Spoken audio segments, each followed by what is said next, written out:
Toujours. Toujours, parce que c'est elle qui m'a... Comment tu dis ça? 512.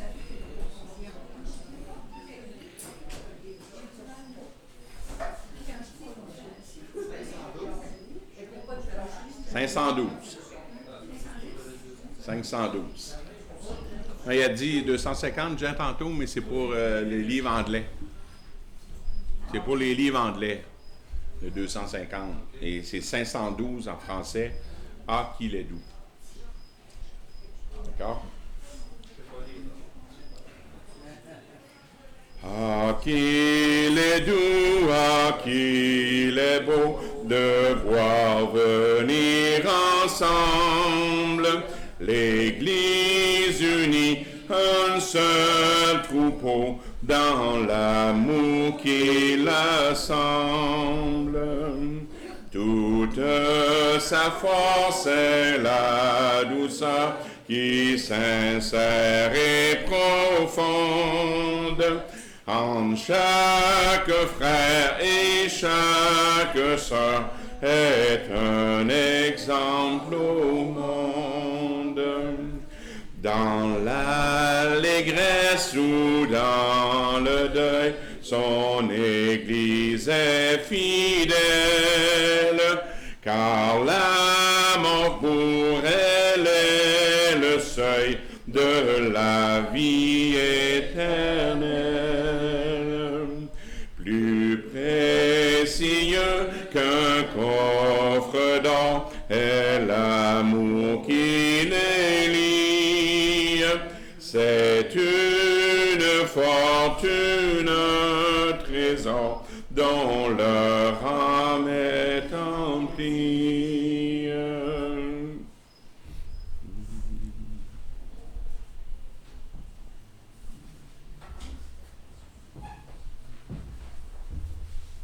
On va faire une prière avec notre frère David Massicotte. David est là, OK? Et puis après ça, je vais vous introduire notre frère Enrico Simino.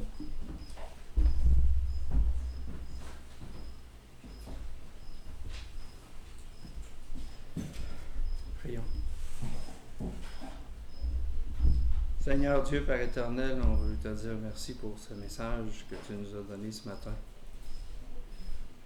Seigneur, merci pour ce temps aussi que tu nous donnes entre frères et sœurs. Seigneur, merci pour ce thème qui est très à propos de l'amour. Seigneur, ça nous fait réfléchir sur l'amour que tu as eu pour nous et que tu nous demandes de donner aux gens qui sont autour de nous. Seigneur, on veut humblement te demander pardon pour toutes les occasions ratées d'aimer nos frères, d'aimer nos sœurs, d'aimer les gens qui sont autour de nous, qui sont difficiles à aimer. Seigneur, toi, tu n'as pas hésité. Tu as envoyé ton Fils pour chacun d'entre nous qui ne méritait pas. Seigneur, on veut te remettre le restant de cette journée entre les mains et que tous les thèmes qui seront abordés et tous les textes qui seront réfléchis, médités, ça puisse pénétrer dans notre cœur, Seigneur, et transformer chacune de nos vies. Seigneur, c'est au nom de ton Fils Jésus qui représente l'amour extrême pour chacun d'entre nous qu'on t'a pris. Amen. Amen.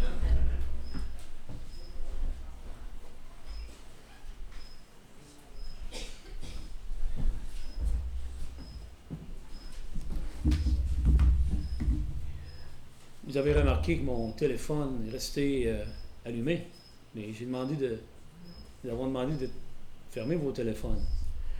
Alors, faites pas ce que je dis. Faites ce que je dis, mais faites pas ce que je fais. Non, vous pouvez les garder ouverts, mais gardez la sonnette fermée, s'il vous plaît. Et puis, vous pouvez l'utiliser pour prendre des photos, il n'y a aucun problème. Là. C'est surtout ça que je voulais vous dire. C'est pour ça que je l'utilise, c'est parce que la mienne aussi, la sonnette est fermée, puis le son aussi, pour éviter de déranger.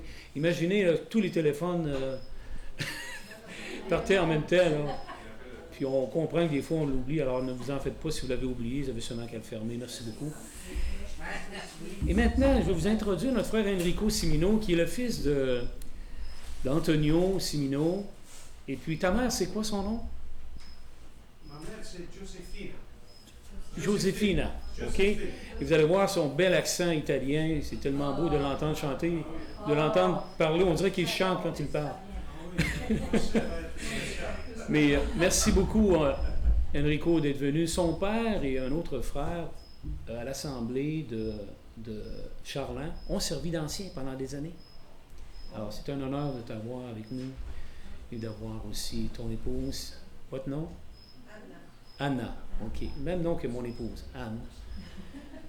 Alors, notre frère Enrico va nous emmener une étude sur tout faire avec amour. Évidemment, c'est toute une tâche qu'on a, de tout faire avec amour.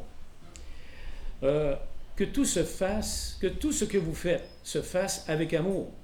Pourquoi est-il important de tout faire avec amour? Comment pouvons-nous tout faire avec amour? C'est surtout, je pense, la question qu'on va se poser. Est-ce possible que malgré nos manques et nos injustices, nous pouvons finalement surmonter tout avec l'amour? Alors, Enrico, on va te laisser la parole. Merci.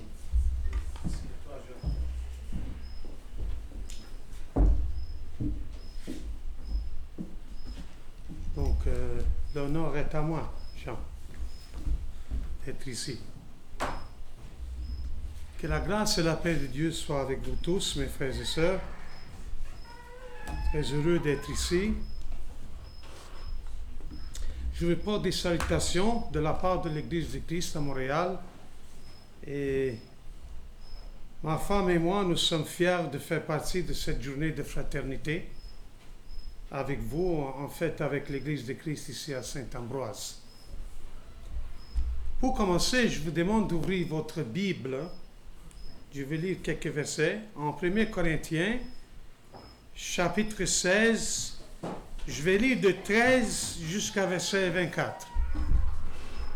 1 Corinthiens, chapitre 16, verset 13 jusqu'à verset 24. Je trouve les mots ici très intéressants.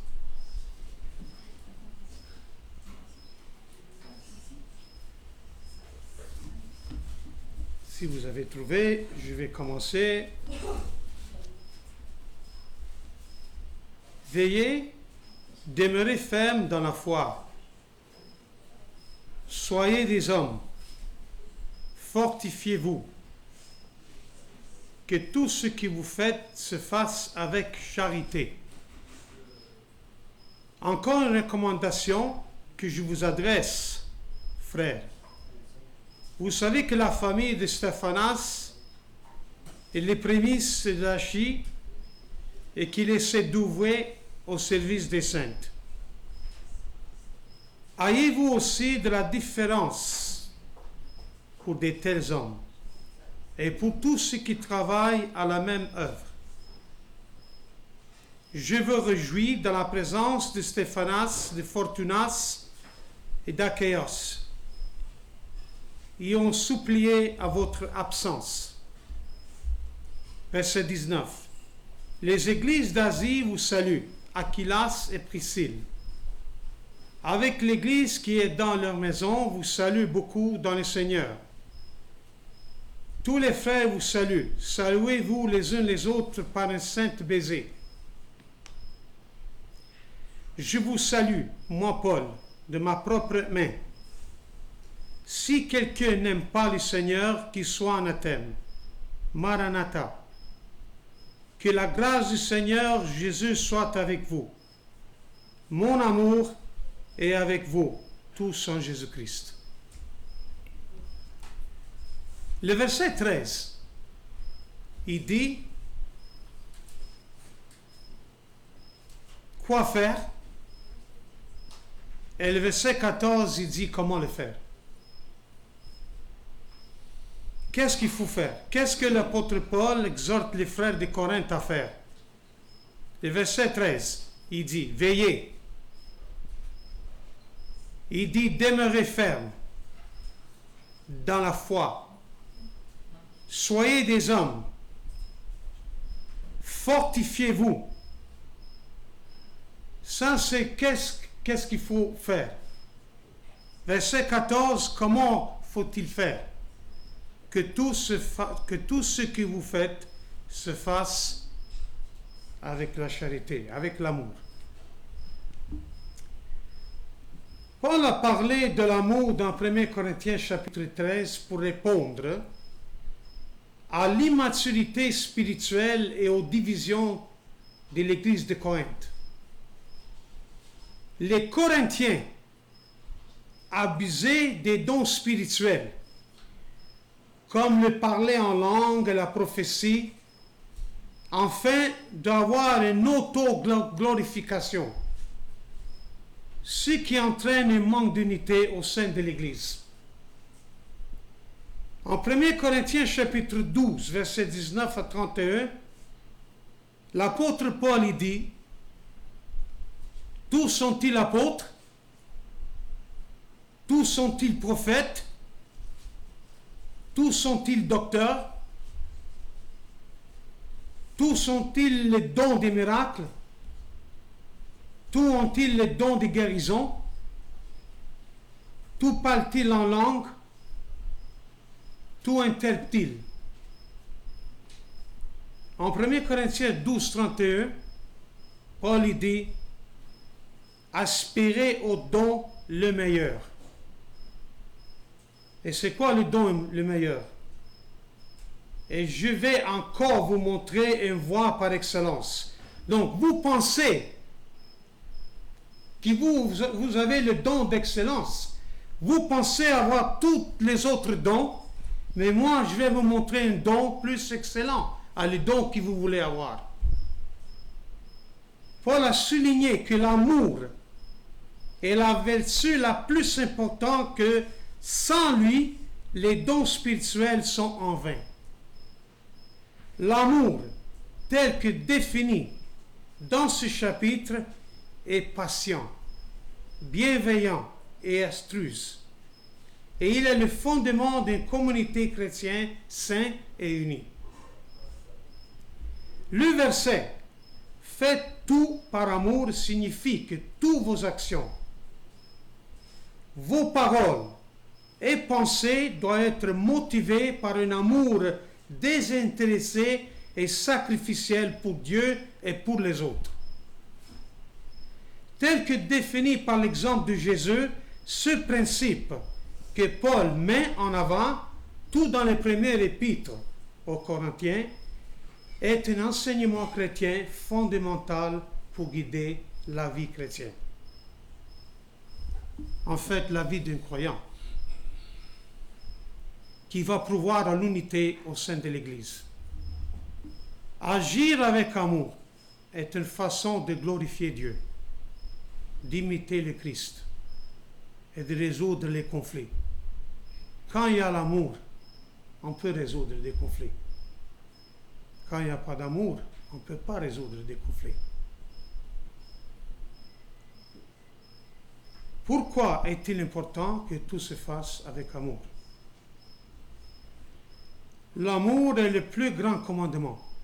Pourquoi faut-il faire les choses avec amour? Parce que c'est un commandement de Dieu. L'apôtre Paul écrit dans 1 Corinthiens 13 que sans l'amour, nos actions sont en vain. Comme un airain qui résonne ou un cymbale qui retentit. Il explique que même la foi qui peut déplacer des montagnes ou donner tous ses biens aux pauvres est vaine sans amour. Nos actions devaient refléter l'amour de Dieu. Pour nous, en faisant tout avec amour, nous l'honorons et éclairons les autres de sa lumière. Jean chapitre 13, versets 34 et 35, il dit: je vous donne un commandement nouveau, aimez-vous les uns les autres, comme je vous ai aimé. Vous aussi aimez-vous les uns les autres. À ceci, tous connaîtront que vous êtes mes disciples, si vous avez l'amour les uns pour les autres. Imaginez, vous avez un invité qui rentre ici. Puis l'invité se sent très chaleureux chez vous. Il voit, parce que ceux qui ne croient pas, ils voient plus que nous. C'est bizarre. Mais ils voient toutes les petites choses, les petits détails. Donc imaginez qu'une personne qui n'est pas convertie vous l'invitez ou bien il vient tout seul, il adore parmi vous, et après il voit qu'il y a un frère qui ne parle pas avec un frère, la sœur qui ne parle pas avec une sœur, ou bien il voit la division parmi vous, mettons, ok? Pensez-vous que cette personne-là, il va voir qu'il y a de l'amour dans cette assemblée? C'est des choses à penser. Hein? Donc, des fois, il ne faut pas penser seulement à nous, mais il faut penser aux autrui. Je vais citer le même passage que Daniel a cité quand il a prêché tantôt. C'est Matthieu 28, 34 à 40. Matthieu 22, 34 à 40. Les pharisiens ayant appris qu'il avait réduit au silence les Sadduciens se rassemblaient. Et l'un d'eux, docteur de la loi, lui fit cette question pour l'éprouver. Maître, quel est le plus grand commandement de la loi? Jésus lui dit, tu aimeras le Seigneur ton Dieu de tout ton cœur, de toute ton âme et de toute ta pensée. C'est le premier et le plus grand commandement. Et voici le second, qui est semblable. Tu aimeras ton prochain comme toi-même. De ces deux commandements dépendent toute la loi et les prophètes. Le commandement d'aimer Dieu et son prochain constitue le fondement de l'instruction que tout ce que vous faites soit fait avec amour. Mais comment pouvons-nous tout faire avec amour? Tout faire avec amour signifie laisser l'amour désintéressé et sacrificiel. Donc ici on parle de l'amour agapé. Motiver toutes nos actions, paroles et pensées. Cela implique de traiter autrui avec bienveillance et respect, d'être patient, d'être indulgent et de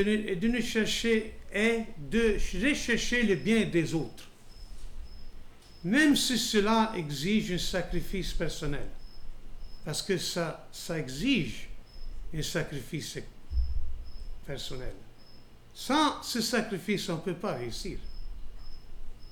Parce qu'il y a les émotions, il y a le caractère, il y a nos cœurs, il y a les mauvaises pensées et toutes ces choses-là.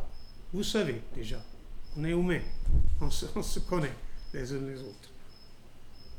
1 Corinthiens chapitre 13, versets 4 et 7, c'est écrit, « La charité est patiente, elle est pleine de bonté, la charité n'est point envieuse, la charité ne se vante point, elle ne s'enfle point d'orgueil, elle ne fait rien de malhonnête, elle ne cherche point son intérêt, elle ne s'irrite point, elle ne soupçonne point le mal, elle ne se réjouit point de l'injustice, mais elle se réjouit de la vérité. Elle excuse tout, elle croit tout, elle espère tout, elle supporte tout. La charité ne périt jamais. Les prophéties prendront fin, les langues cesseront, la connaissance va disparaître. Mais la charité restera éternellement. Il faut comprendre que la charité, toutes les qualités qu'on a lues dans 1 Corinthiens chapitre 13, 4 à 8, c'est toutes les qualités de l'amour, mais parfois, rapprocher quelqu'un ou faire une discipline, ça fait partie de l'amour aussi. Comme nous disciplinons nos enfants aussi. Des fois, nous disciplinons nos enfants, ils ne sont pas contents. Hein? Peut-être ils restent quelques semaines sans nous parler. Et moi, des fois plus. Okay? Mais il faut le faire. Ça fait partie de l'amour aussi. Comme Dieu nous discipline aussi. C'est parce qu'il nous aime. Donc l'amour fait une grande partie aussi de dire la vérité. Parce que c'est ça que parfois, nous ne comprenons pas, que nous ne faisons pas cette différence-là. C'est que des fois, on dit, bon, si je dis quelque chose, peut-être je vais le blesser. Oui, il faut parler avec amour et toutes ces choses-là. L'amour est utile partout dans la vie chrétienne. Mais c'est très important que l'amour aussi s'applique aussi à montrer les gens la vérité et d'essayer de rendre les gens dans un bon chemin. C'est important. Si quelqu'un vit une vie mal, il faut le dire, il faut le rapprocher. Comme ça, la personne se met sur la bonne direction. Parce que c'est important. Qu'est-ce que c'est plus important? C'est les âmes, les personnes. Hein? Dieu veut que tout le monde soit sauvé. Ça, c'est le désir de Dieu. Il veut que tout le monde soit sauvé. Et son désir devient notre désir aussi. Que nous aussi, nous voulons que tout le monde soit sauvé. Et l'amour, c'est la clé. L'amour, c'est la clé. La dernière question. Est-ce que c'est possible que malgré nos manques et nos injustices, nous pouvons finalement surmonter tout avec amour?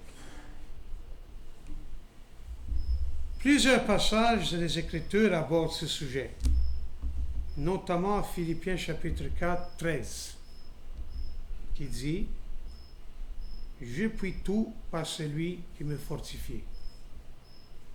Donc la force, ça vient de Dieu, pas de nous.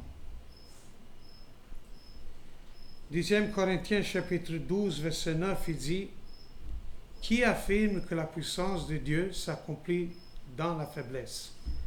Ce verset indique que la force d'aimer, surtout dans les moments difficiles, vient de Dieu.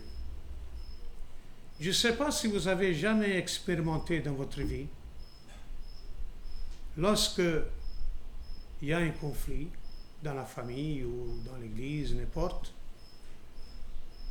la première chose qui vient à l'esprit, c'est, bon, ok, moi, la personne, il a fait semblable qu'il ne m'a pas vu.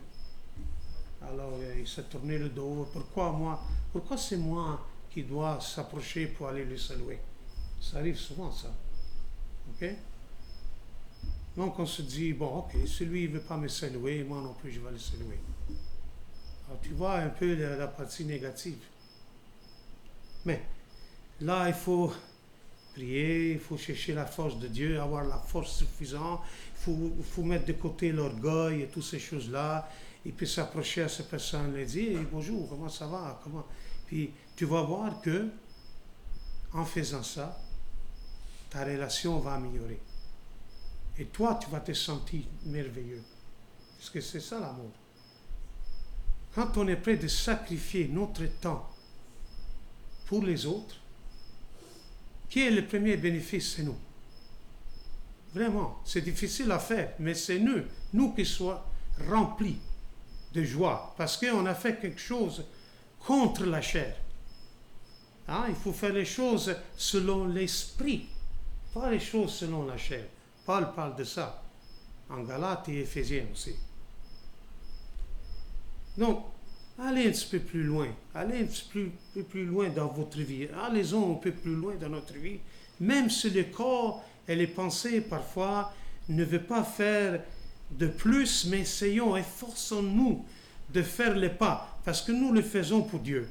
Nous le faisons pour glorifier Dieu. C'est pour cette raison que nous devons faire. Parce que les pensées, des fois, ne te permettent pas d'arriver à ce point.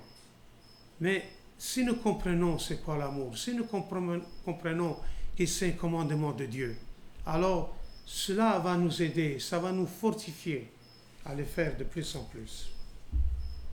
Romains chapitre 8, verset 31, pour conclure. Verset 31 et jusqu'à verset, si vous voulez suivre avec moi, verset 39. Que dirons-nous donc à l'égard de ces choses? Si Dieu est pour nous, qui sera contre nous? Donc, pensez jamais que vous êtes en train de perdre, que la personne se moque de toi, ou c'est un signe de faiblesse lorsque tu t'abaisses pour aller parler avec un frère ou un ami qui ne veut pas te parler. Ne pensez pas que c'est une faiblesse. Il y a même les gens qui pensent pleurer, c'est une faiblesse. Mais pleurer, ce n'est pas une faiblesse. Lorsque tu vois un frère souffrir et tu l'embrasses et tu pleures avec lui, ça, ce n'est pas un signe de faiblesse. C'est un signe de force, pas de faiblesse. Si Dieu est pour nous, qui sera contre nous? lui qui n'a point épargné son Fils, mais qui l'a livré pour nous tous, comment ne nous donnons-ils pas aussi toutes choses avec lui? Qui accusera les élus de Dieu? C'est Dieu qui justifie. Qui les condamnera? Christ est mort. Bien plus, il est ressuscité. Il est à la droite de Dieu et il intercède pour nous. Qui nous séparera de l'amour de Christ? C'est toutes des questions. Sera-ce la tribulation ou l'angoisse ou la persécution ou la faim ou la nudité ou le péril ou l'épée? Qui peut nous séparer réellement de l'amour de Dieu? Qui peut nous séparer? Ces choses vont-ils nous séparer? Ces choses que nous venons de lire dans le verset 35, est-ce qu'ils vont nous séparer de l'amour de Dieu? Selon qu'il est écrit, c'est à cause de toi qu'on nous met à mort tous les jours, qu'on nous regarde comme des brebis destinées à la boucherie. Mais dans toutes ces choses, nous sommes plus que vainqueurs par celui qui nous aime. Car j'ai une assurance que ni la mort, ni la vie, ni les anges, ni les dénominations, ni les choses présentes et ni les choses à venir, ni les puissances, ni la hauteur, ni la profondeur, ni aucune autre créature ne pourra nous séparer de l'amour de Dieu manifesté en Jésus-Christ, notre Seigneur. Romains chapitre 8, versets 31 à 39 est un passage puissant qui souligne la sécurité inébranlable et la victoire triomphale des croyants en Christ. Il enseigne que puisque Dieu est pour nous et a donné son propre Fils, rien, ni tribulation, ni détresse, ni persécution, ni aucune autre puissance de la création ne peut nous séparer, les croyants, de son amour. Le passage conclut que les chrétiens sont plus que vainqueurs par Christ qui les aime. Merci beaucoup, mes frères et sœurs, de votre attention. Que Dieu vous bénisse. J'ai essayé de respecter le temps, j'espère que je l'ai fait.